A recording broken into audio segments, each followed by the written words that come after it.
अस्सलाम वालेकुम महतरम नाज़रीन, इस्लामिक मसाइल ऑफ इंडिया के special programme Friday comment box में आपका खैर मक़दम है।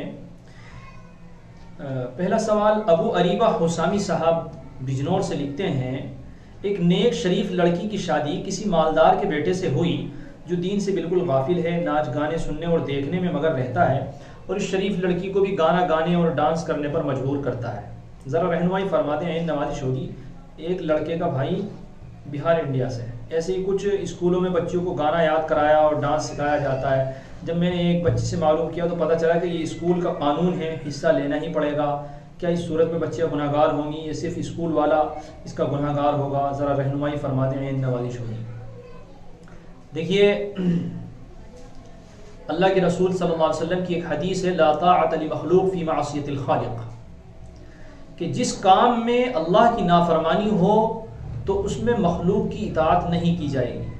अगरचे शरीयत ने बहुत सारी चीज़ों में शोहर के अहकामात को मानने के लिए कहा है, उनकी उसकी बात को अमल करने के लिए कहा है, लेकिन अगर वो नाफरमानी के काम कराता है तो इसमें शोहर की बात नहीं मानी जाएगी और उस शोहर को चाहिए कि वो नाच गाने नहीं, बल्कि अगर वो दीनदार है उसकी बीवी तो उससे दीन सीखने में वक्त लगाए। मुसलमानों को बेकार कामों में नहीं पड़ना चाहिए। दूसरी बात, जो स्कूल का आपने लिखा कि स्कूल में बच्चों को गाना याद कराया जाता है, डांस सिखाया जाता है, तो बहुत सारी जगहों पर बड़ी फहाशी इसमें होती है। तो मुसलमानों को चाहिए, जो दीनदार लोग हैं उनको चाहिए कि वो अपने इस तरह के स्कूलों में अपने बच्चों को दाखिल कराएं कि जहाँ पर ये तमाम काम ना होते हों। और ये कहना कि स्कूल के कानून में दाखिल है, तो अगर कहीं का स्कूल इस तरह का है कि जहाँ पर ये गुनाह वाले काम किए जा रहे हैं और उसके बावजूद जो है अपनी बच्ची को इसे स्कूल में दाखिल कराया जा रहा है, तो दाखिल कराने वाले माँ बाप, उसके पेरेंट्स गुनहगार होंगे। और ये एक अजीब चीज़ है कि तालीम के साथ नाचने गाने का क्या लेना देना। स्कूल जो कायम किए जाते हैं वो तालीम के लिए किए जाते हैं, लिहाजा गाना बजाना स्कूल वाले बच्चों को ये बात समझ में नहीं आती है। तो उनको डांसर बनाने के लिए वहाँ बुलाया जा रहा है या उनको स्कूल में तालीम देने के लिए वहाँ बुलाया जा रहा है? बहुत सारे इसमें एतराज़ लोग करते हैं। तो जब कि डांसर बनने में क्या नुकसान है, इसमें उन लोगों का फ़ायदा ही है। तो फ़ायदा तो ड्राइवर बनने में भी है, आप ड्राइवर भी बनाइए। फ़ायदा तो तैराक बनने में भी है, आप उनको तैरना सिखाइए। फ़ायदा तो दौड़ लगाने में भी है, आप उनको घुड़दौड़ सिखाइए। फ़ायदा तो निशानेबाजी में भी है, आप निशानेबाजी बताइए। फ़ायदा तो कराटेबाजी में भी है, आप उनको कराटे सिखाइए। बहुत सारी चीज़ें हैं जिनमें फ़ायदा हो सकते हैं। तो सिर्फ नाचने और गाने के लिए ही फ़ायदा क्यों नज़र आता है? दरअसल इस्लाम के अंदर औरत का बड़ा एहतराम है, मर्द का भी बड़ा एहतराम है। ये नाचना और गाना ये बिल्कुल एकदम हया के खिलाफ है। मर्द के उज़्व इधर उधर होते हैं, आगे पीछे होते हैं, औरतों का नाच होता है, बड़ा अजीब होता है। तो ये सारी चीज़ें गलत हैं, इनसे बचने की ज़रूरत है। अगर इस तरह का स्कूल है और वो मजबूर करते हैं तो आप अपने बच्चों को फ़ौरन वहाँ से हटाएं।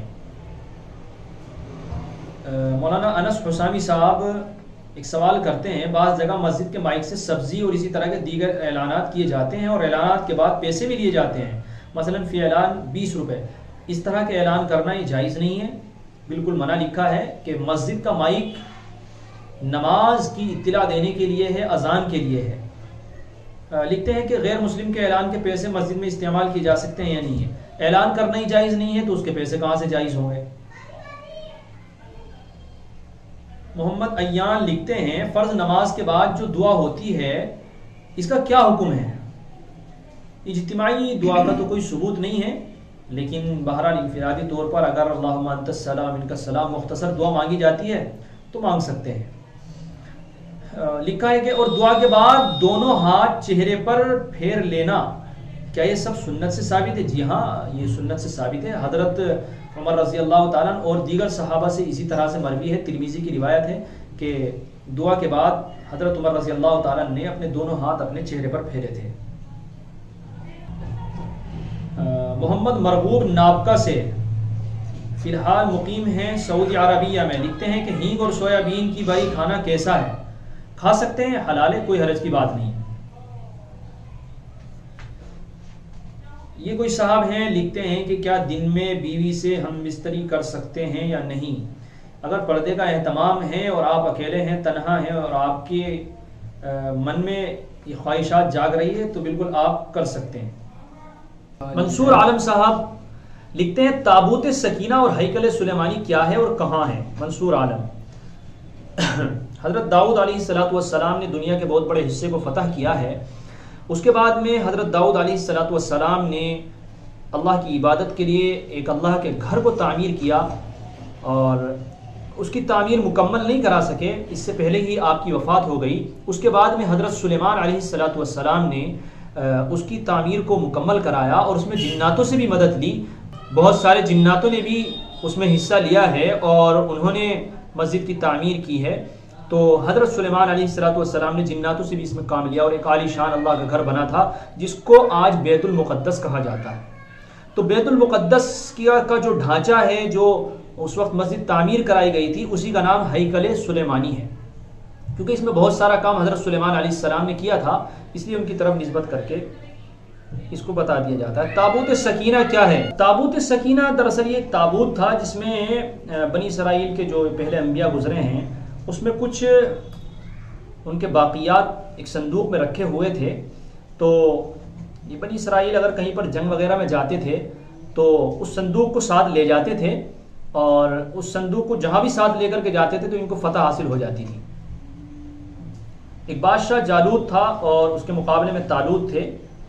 تو اس وقت میں کچھ لوگ جو تھے وہ ان کے تابوت کو لے کر کے، صندوق کو لے کر کے، جالوت کے ظالم لوگ جو تھے وہ ان سے لے کر کے بھاگ گئے کہ یہ لوگ جو ہے اس صندوق کی برکت سے فتح حاصل کر لیتے ہیں، لہٰذا اس کو ان سے لے لیا جائے اور ہمیں بھی فتح ملے گی۔ لیکن اللہ کا کرنا یہ ہوا کہ اللہ تعالیٰ نے ان کے اوپر پریشانی مسلط کر دی، یعنی جس طرح ایمان والوں کی مدد ہوتی تھی اسی طرح سے ان کو اس تابوت کے رکھنے کی وجہ سے پریشانیوں کا سامنا کرنا پڑا، لہذا فرشتوں کے واسطے سے پھر اللہ تعالیٰ نے ان کے اس تابوت کو اور صندوق کو واپس کرایا، اور طالوت بادشاہ نے پھر فتح حاصل کی، قوم عمالقہ وغیرہ پر فتح حاصل پائی۔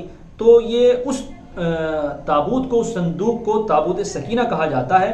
جو آج کل کے یہود ہیں وہ بھی اس کو اپنے انبیاء علیہ السلام، اپنے آباء و اجداد کی برکت کی چیز سمجھتے ہیں، اور دوسرے لوگ جو ہیں وہ بھی اس کو برکت کی چیز سمجھتے ہیں، اور اس سے فائدہ بھی اس وقت میں ہوا ہے۔ تو یہ تابوت سکینہ اس کو کہا جاتا ہے۔ اس کا قرآن میں بھی ذکر ہے، تو وہاں بھی اس کی تفسیر دیکھی جا سکتی ہے۔ حضرت میرا سوال ہے، جس مٹی سے ہم پیدا ہیں کیا رسول اللہ صلی اللہ علیہ وسلم بھی اسی مٹی سے پیدا ہیں؟ قاری محمد فیصل ہردوئی سے۔ اللہ کے رسول صلی اللہ علیہ وسلم مرتبے کے اعتبار سے، مقام کے اعتبار سے اور تمام اعتبارات سے تمام انسانوں میں، تمام مخلوقات میں سب سے افضل ہیں، لیکن بحیثیت انسان حضور صلی اللہ علیہ وسلم بھی اسی طرح کی مٹی سے پیدا ہیں۔